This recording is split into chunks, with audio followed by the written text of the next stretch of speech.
channel. Today I wanted to take a moment to give a very short class that is extremely helpful. I actually received this class about 5 years ago when I started working with the College Wizard program for the SAT program of College Wizard.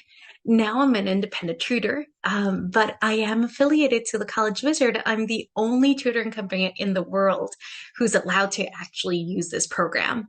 It's an extraordinary program. And what we do is that we teach students how to beat the SAT, how to look at the answer choices, how to look at the clues and the little things that are hidden in that SAT test so you can crack it in the most efficient way, smartest way, and certain way so that you won't be running around the test going crazy and getting nervous, but actually get really effective training so you get very good at this. I'm going to teach you what we teach in our very first lesson. It's reading rule number 1. And it sounds very simple, but it's extremely important. Applying this reading rule can completely change your SAT experience. So this is a classic one. It's a class that we always teach. And usually when you call in and request information for the College Wizard, we will send you this document. And what we're going to do here is that we're going to show you how to look at the answer choices and notice the basic things about a reading section that could be applied to the SAT, ACT, even to an IELTS exam or any exam that's multiple choice based that has to do with decoding a reading passage. So a really important thing about the SAT is that this is about reading proficiency. So since this is a multiple choice answer, you have to think the answer for the perfect score is staring at you in the face. The answer is right there, so we need to find it. So we're working on a passage here that's very simple and lovely passage. It has to do with the Mona Lisa and Leonardo da Vinci, but I want you to forget everything you know about the Mona Lisa and Leonardo da Vinci because that's not the point. Actually, all the answer choices here are true, and they have to do with a larger reading and scope of veracity that you would think that each one of these could be right. And that's the whole point of the SAT. The SAT is a little tricky. The SAT is made to confuse you a little bit because it's supposed to be a challenging test. So, reading rule number 1. All right, so reading rule number 1. Let's get started. So reading rule number 1 says that every word of a correct answer, I'm going to repeat that. Every single word of a correct answer has to match something that's in the reading. Or it has to mean the same thing. It has to be the synonym. There's something in the reading that you can get your finger and you can point to, and you can say, here it is. And it would mean the same thing. Okay, so what it means is the answer choices don't lie. They have to be related to the reading text. You have to be able to find the evidence, the wording, what matches and makes the answer choice true. It's so exaggerated that we can actually go ahead and say, you know what, an answer choice is absolutely wrong if a word does not match. So we're applying that backwards. If a word has to match to be a correct answer, if it doesn't match, it's an incorrect answer. So I'm actually going to work with a word or a couple of words at the end of every sentence. Why at the end of every sentence? You can work with any word within the answer choice, but oftentimes the mistake will be at the end. It's a very typical SAT move that the first part of the answer choice will be correct, and at the end, foul. There's something that's not precise enough that will make the answer choice wrong, just to make it tricky.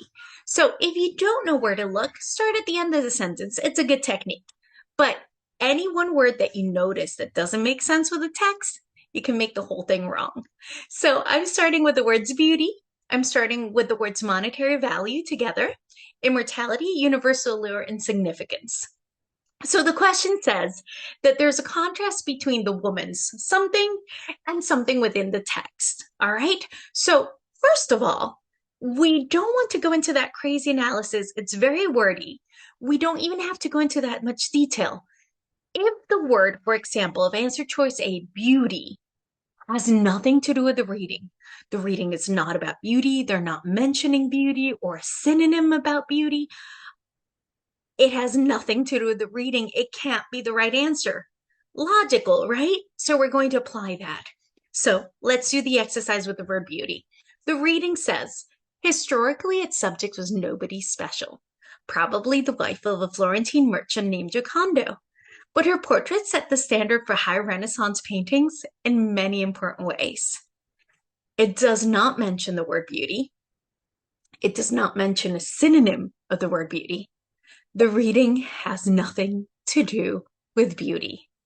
Answer choice A is absolutely an impossible answer. So let's just go ahead and get rid of that answer choice. Let's go ahead of answer choice B. All right, so answer choice B talks about monetary value. So if you look at the reading, this is not mentioning anything about how much money or the value of the Mona Lisa. It does not mention anything remotely similar. This cannot be the right answer either. It's not even the topic of the reading. All right, immortality. Does it mention that the Mona Lisa was immortalized in this painting? It doesn't, does it? She was immortalized in this painting, and historically, of course, we know that the Mona Lisa will live forever in the collective memory of Renaissance history. But that's not what the reading is about. They don't mention anything about immortality or being immortalized, so we can confidently cross it out. That's not the right answer either. All right, next answer choice, universal allure. So if you don't know a word, please look it up in the dictionary if you're studying. Please do. But if you're not studying and you're in the test and you're feeling insecure about a word, remember that any other word that you can cross out will make an answer choice wrong. However, you do want to study as much vocab as possible before you get to the test, of course. Anyway, universal allure. It does not mention anything about being powerfully attractive or alluring, universal in any way. This has nothing to do with the answer choice. The correct one is the last one, and you probably have noticed it by now. But look at this. It's really, really cool. Look at how extreme a matching is. So the word significance is the one that we were using as a reference here. If you notice here, it says important. If you notice a little bit more detail, it says in many important ways. When something has significance, wouldn't we say that it's important in many ways? Don't you think that's a perfect definition that we can point at that with our finger and say this means the same thing? All right, look at this. Ordinary status, because now we're going for the right answer choice. So the right answer choice, everything has to match. Everything has to be within context. Something wrong can make a whole answer choice wrong. But a correct answer choice, the whole thing has to match. So ordinary status, we could say that nobody's special. Is somebody's ordinary? That's a definition of being normal, not special. All right, now look at this beautiful word, aesthetic. Aesthetic is a word that we've used a lot in the fine arts to mention things like even philosophically about what something makes it a standard of beauty. It's become very popular now in digital art and when talking about websites and Instagram and TikTok, and you could say that something has an overall aesthetic, a certain beautiful feeling about it, a style. So in the High Renaissance, the Mona Lisa is considered the highest of aesthetics, right? It's the most beautiful thing. She's the standard of the Renaissance. So instead of standard, we could say aesthetic. That's where we can point to the same concept.